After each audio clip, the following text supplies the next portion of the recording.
Assalamualaikum warahmatullahi wabarakatuh.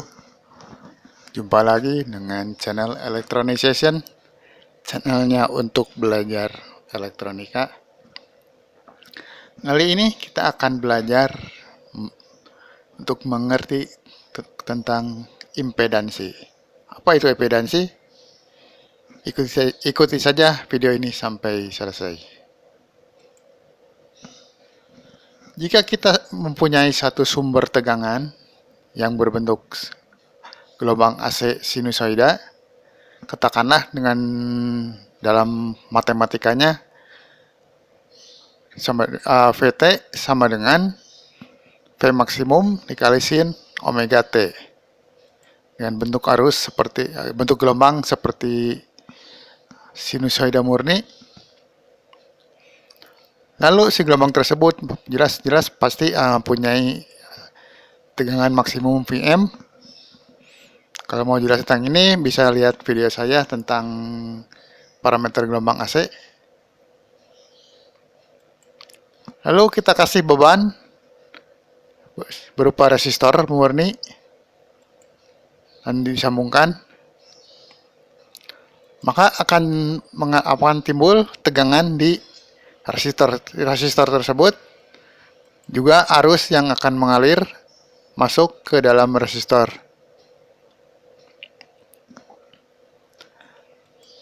Nah, hukum Ohm mengatakan bahwa arus berbanding lurus dengan tegangan berbanding terbalik dengan nilai resistansi.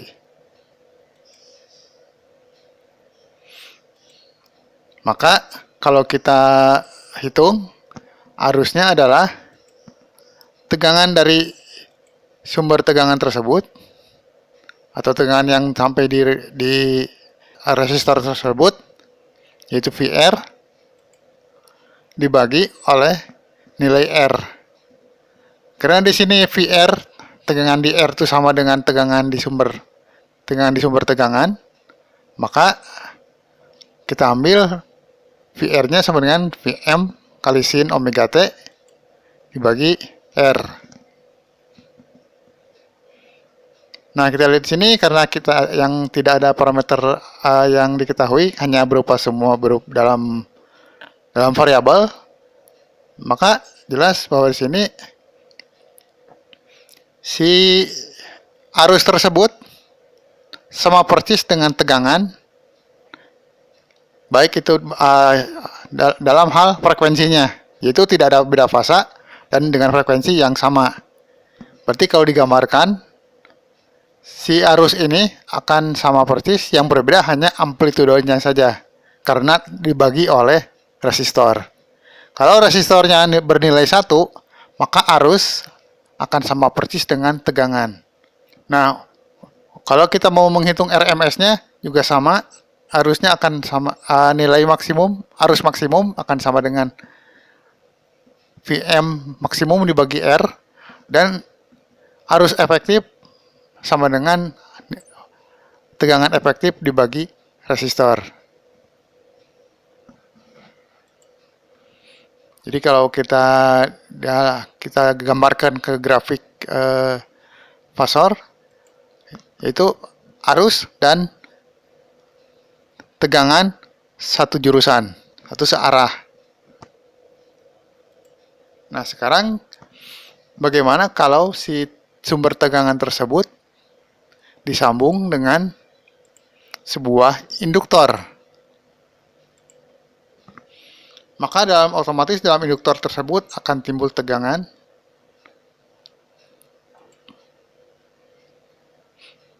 yang bernama VL, dan tegangan tersebut untuk induktor ada rumus tersendiri. Kalau mau jelasnya bisa dilihat di video saya tentang induktansi, di mana di dalam induktor tersebut akan timbul yang namanya gaya gerak listrik, atau dilambangkan dengan epsilon, yang nilainya sama dengan tegangan di induktor VL sama dengan L kali perubahan arus terhadap waktu. Jadi L dI dt. Nah, maka untuk mencari arusnya,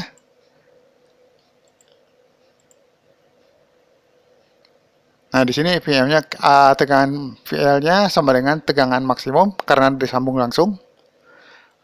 Maka untuk mencari arusnya, kita harus mengintegralkan dari si arus, si persamaan matematika yang VM kali sin omega T dibagi L. Sin kalau diintegralkan menjadi min cos. Karena VM itu adalah konstanta, maka dia akan tetap konstanta. Dan L pun tetap. Kalau diintegralkan, sin diintegralkan sama dengan min cosinus omega T per omega. Karena VM adalah konstanta, maka dia akan tetap VM. Sedangkan L juga tetap. Karena cos omega T itu sama dengan min sinus omega T dikurangi pi per 2, atau juga bisa juga ditulis minus 90 derajat. Maka bisa ditulis bahwa I atau arus sama dengan V maksimum dikali sinus omega T dikurangi pi per 2 dibagi omega L. Nah, di sini kita nilai L-nya kita tidak tahu, omega-nya juga tidak tahu. Maka kalau kita hanya melihat berupa nilai sinusnya, maka kalau digambarkan nilai sinus di sini frekuensinya masih sama omega T, tetapi ada perubahan fase, yaitu jadi bergeser dia jadi minus pi per 2. Artinya dia si arusnya itu ketinggalan sebesar pi per 2 atau 90 derajat. Nah, di sini cara bacanya, di saat gelombang tegangan itu mencapai maksimum, arus pada saat bersamaan dia baru 0, baru akan keluar dari minus. Nah, disinilah berarti si arus ini tertinggal sebesar 90 derajat. Karena sinus maksimumnya adalah pada saat 90, sin 90 itu sama dengan 1. Sementara sin 0 itu sama dengan 0. Nah, jadi di sini kalau kita digambarkan dengan vektornya,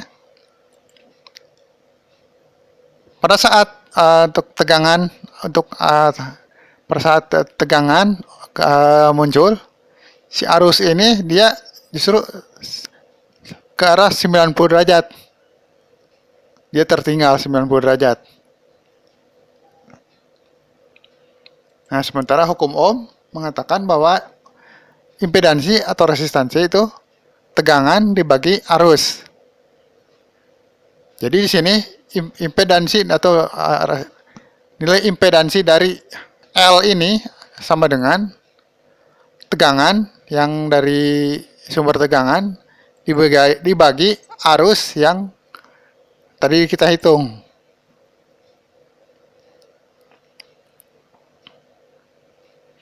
Nah, di sini karena sinnya sama, nilai maksud saya frekuensinya sama, sin omega T, yang arus juga sama, sin omega T, yang ada hanya minus, ada penyimpangan pergeseran, maksud saya pergeseran, min pi per 2 alias 90 derajat. Maka impedansi sama dengan omega kali L, atau omega tersebut kalau dipecahkan lagi sama dengan 2pi kali F kali L. Nah, sementara sudutnya minus 90 derajat. Jadi untuk impedansi rangkaian induktor adalah 2 kali pi kali F kali L. Atau bisa juga omega kali L, di mana omega adalah 2pi kali F. Oke, kita lanjut. Nah, bagaimana kalau si sumber tegangan tersebut disambung dengan kapasitor. Maka sama akan muncul juga arus yang mengalir masuk ke kapasitor dan tegangan. Nah, untuk kapasitor, rumusnya adalah Q atau muatan sama dengan kapasitansi kali tegangan. Di mana Q itu adalah arus kali kali waktu. Maka untuk mencari arusnya dicari perubahan atau turunan dari derivatif dari Q dibagi T sama dengan diferensial dari C kali tegangan maksimum kali sin omega T dibagi T.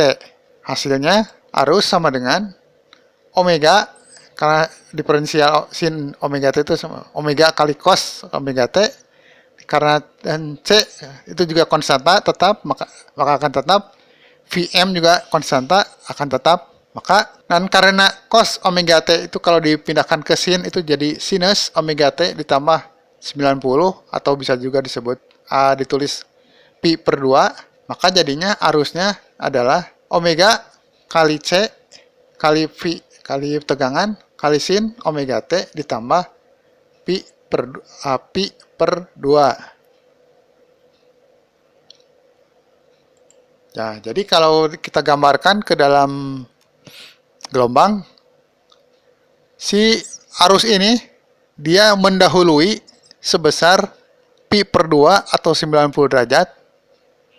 Nah, dari mana lihatnya? Kita lihat pada saat si tegangan itu 0 derajat, di T sama dengan 0, arus itu sudah mencapai nilai maksimum. Dia akan sudah mencapai nilai maksimum. Si sinusnya mencapai puncaknya. Berarti di sini arus ini mendahului atau istilahnya leading sebesar 90 derajat. Nah, kalau kita digambarkan di bentuk fasor atau vektor, maka arusnya itu dia sudah mendahului 90 derajat terhadap tegangan. Jadi cara bacanya itu dia terbalik dari arah jarum jam. Karena si arus ini dia udah 90 derajat, sementara tegangan masih 0 derajat. Dan untuk sesuai dengan hukum Ohm, bahwa Z sama dengan V dibagi I, maka V-nya tegangan maksimum kali sin omega T, dibagi I-nya omega kali C kali V, kali tegangan maksimum, kali sin omega T tambah pi per 2. Nah, di sini sinusnya frekuensinya masih sama, jadi bisa dihilangkan. Maka impedansi untuk kapasitor adalah 1 per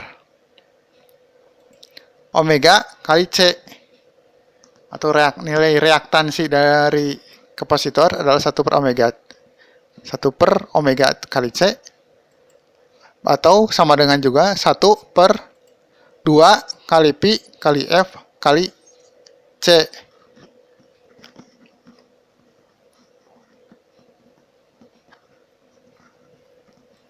Nah, kita akan membahas sekilas tentang bilangan kompleks.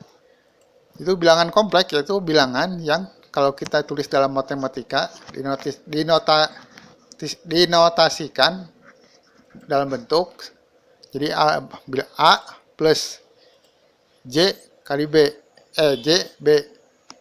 Tapi kalau biasanya kalau pelajaran matematika di SMA biasanya A plus I B itu sama saja. Di mana I atau J itu sama dengan bilangan imajinernya. Sedangkan A dan B-nya itu bilangan real atau bilangan nyata. Kalau kita tulis ke dalam diagram Kartesian, maka dia akan berbentuk di mana A-nya bilangan di sumbu nyata dan B-nya di sumbu imajiner atau sumbu vertikal, maka akan ditulis seperti berikut. Dalam hal ini sumbu tersebut bisa berupa bilangan bulat atau bisa juga bilangan pecahan. Jika si titik dari diagram Kartesian itu ditarik garis, si garis tersebut otomatis akan mempunyai panjangnya sebesar diagonal dari A dan B. Dan dia akan mempunyai sudut. Anggap saja nilai sudutnya itu V, sebesar V. Maka nilai dari C sama dengan, kita gunakan aja rumus Pitagoras, di mana C sama dengan akar dari A kuadrat tambah B kuadrat. Sedangkan si V-nya sendiri adalah anti tangan atau kebalikan dari tangan dari B dibagi A. Di mana C itu dalam satuan, dalam angka, pastinya bilangan positifnya karena hasil dari akar. Sedangkan V itu bisa dalam derajat, bisa juga dalam radian. Maka notasi yang A plus JB ini, kalau kita tulis bisa juga sama dengan C sudut V. Nah, ini bisa disebut dengan notasi bilangan polar. Atau juga disebut juga fasor, fasa vektor. Dengan kata lain, kalau kita tahu hanya bilangan fasornya atau bilangan polarnya, maka untuk mencari A tinggal dikalikan saja C dikali cos V, dan B-nya adalah C kali sin V. Nah, kalau kita implementasikan yang bilangan tadi, untuk sumber tegangan, kalau dinyatakan dalam format A cos omega T plus V, maka bentuk fasornya adalah A sudut V. Dimana nilai omeganya di sini diabaikan. Contohnya misalkan ada bentuk tegangan VT sama dengan 100 cos omega T plus 30, maka ditulis 100 sudut 30 derajat. Lalu kalau untuk bentuk sin VT 50 sin omega T plus 30, maka dalam bentuk harus dipindahkan dulu, dia pindah ke cosinus, nilai cosinus, amplitudenya sama 50 cosinus omega T. Dari sinus pindah ke cos itu tinggal dikurangi 90 atau dikurangi pi per 2. Jadi 30 dikurangi 90 sama dengan 50 sudut min 60. Dimana 50 adalah amplitudenya dan 60 adalah sudut fasanya, sudut perubahan fasa. Untuk reaktansi induktor dinyatakan dalam format plus J. Jadi J-nya itu selalu plus, bilangan imajinernya itu selalu plus. Sedangkan untuk reaktansi kapasitor selalu dinyatakan dalam format minus J. Jadi kalau ada plus J itu pasti bebannya induktor. Kalau minus J bebannya adalah kapasitor atau bersifat kapasitif. Nah, sekarang kita latihan contoh. Diketahui bahwa sumber tegangannya adalah 20 cosinus 1000 T ditambah 30. Berarti di sini tegangannya 20, sudut fasanya 30. Ada beban resistor senilai 10 ohm, lalu ada induktor senilai 10 milihenry. Ini kalau kita hitung, biasanya ada pertanyaan, berapa impedansi total, terus arus yang mengalir ke komponen, lalu perubahan sudut fasa arus terhadap tegangan. Cara menghitungnya adalah, pertama kita hitung dulu impedansi totalnya. Impedansinya adalah resistansi ditambah reaktansi dari L. Di sini reaktansinya adalah omega kali L sama dengan 1000. Omeganya 1000 dikali L-nya 10 milihenry atau 10 pangkat min 3. Berarti sama dengan, jadi impedansinya adalah min A plus 10.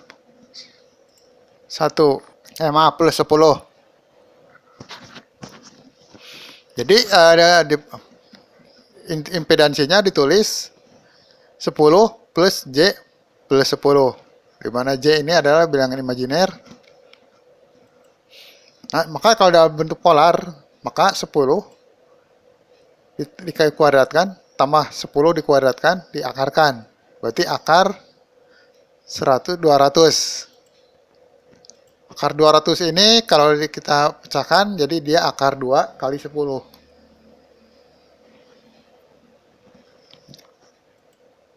dan sudutnya anti tangan dari XL dibagi R. XL-nya adalah 10, L-nya 10, berarti sama dengan 1.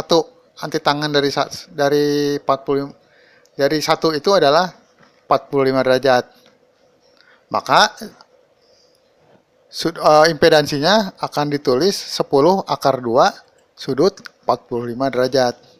Nah, sekarang kita cari I-nya. Untuk menghitung perkalian, lebih enak cara menggunakan dalam bentuk polar atau fasor. Maka si tegangannya dipindahkan dulu ke dalam bentuk fasor, yaitu 20 sudut 30 derajat. Maka I sama dengan 20 sudut 30 derajat dibagi 10 akar 2 sudut 45 derajat. Nah, untuk perhitungan fasor seperti ini, untuk yang bilangannya tinggal bagikan saja, 20 dibagi 10 bagi kali akar 2 sama dengan 2 per akar 2. Nah, sudutnya kalau untuk pembagian, maka yang di atas dikurangi yang di bawah. Maka 30 dikurangi 45 sama dengan minus 15. Nah, 2 per akar 2 itu sama dengan akar 2. Dari mana dapatnya? Tinggal kalikan saja 2 kali akar 2 dibagi akar 2 kali akar 2. Maka akar 2 kali akar 2 yang di bawah itu sama dengan 2. 2 di atas ada 2. 2 dibagi 2 jadi 1. Jadi sisa akar 2. Sama dengan kalau kita perhitungan pakai kalkulator 1,414 sudut minus 15 derajat. Maka impedansinya adalah 10 kali akar 2 14,14 ohm. Maka dan arusnya 1,414 itu amplitudenya, kosinus omeganya tetap 1000 T dikurangi 15 ampere. Tegangannya tadi udah 20 kosinus omega, ke omeganya ada 1000, jadi 20 kosinus 1000 T tambah 30 derajat. Impedansinya tadi adalah 10 akar 2 sama dengan 14,14. Arus yang mengalirnya 1,414 kosinus 1000 min 15. Jadi fasa arusnya tertinggal 45 derajat atau istilahnya lagging dari tegangan. Nah, gimana cara menggambarnya? Jadi tegangannya dia punya sudut 30 derajat. Arusnya dia punya sudut 15 derajat. Nah, selisih dari 30 dengan minus 15 itu sebesar 45 derajat. Nah, sekarang kita lihat contoh kedua yang berupa beban kapasitor. Di sini diketahui PT sama dengan 5 kosinus 1000 T plus 30 derajat. Maka pertanyaannya sama, berapa impedansi total, arus yang mengalir, lalu kondisi fasa. Maka solusinya adalah Z sama dengan R plus, dimana Z omega impedansi C sama dengan reaktansi C sama dengan 1 per omega C sama dengan 1 dibagi 1000 kali 1 kali 10 min 3. Karena milifarad itu sama dengan 10 pangkat min 3 sama dengan 1. Lalu ditulis 1 min. Ingat tadi bahwa kapasitor atau beban kapasitor nilai J-nya min 1. Maka dalam bentuk polarnya adalah 1 akar 1 plus kuadrat tambah 1 plus kuadrat. Karena min kalau dikali kuadratkan tetap jadi 1, jadi positif. Maka jadi akar 2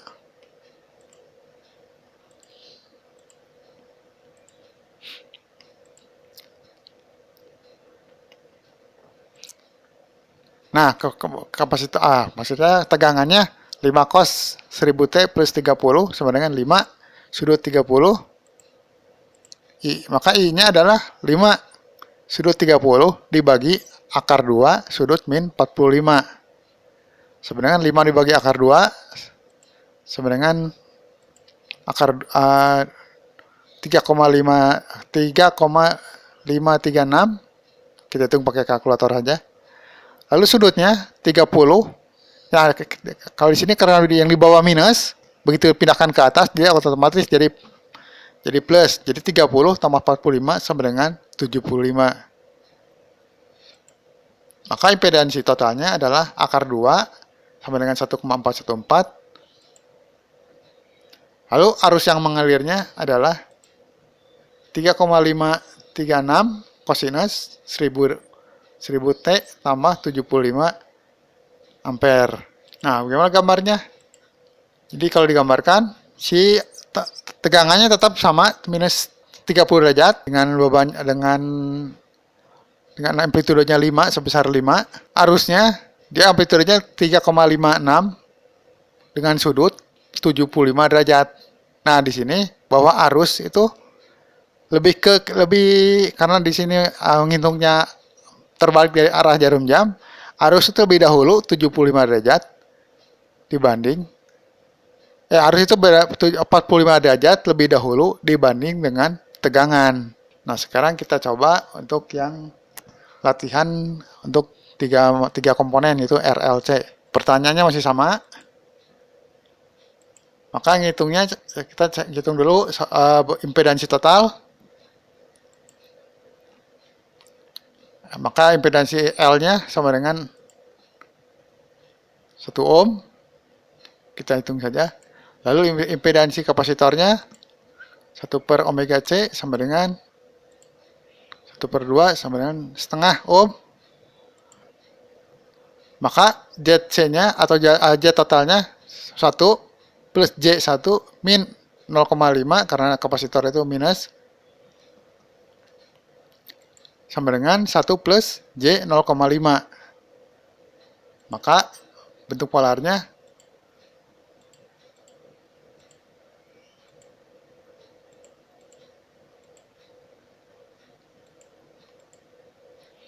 satu koma 1182 sudut 26,57 derajat. Nah, berapa arusnya? Arusnya tinggal hitung saja. V dibagi Z, yaitu 5 sudut 30 dibagi 1,182 dapat 4,472 sudut 3,43 derajat.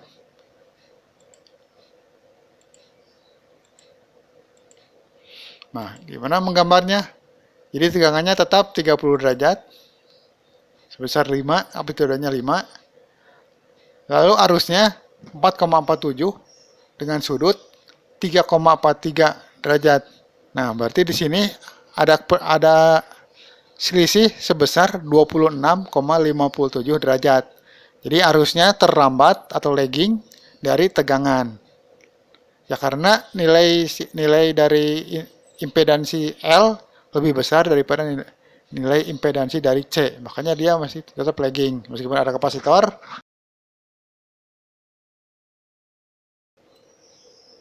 Terima kasih sudah menonton sampai sejauh ini.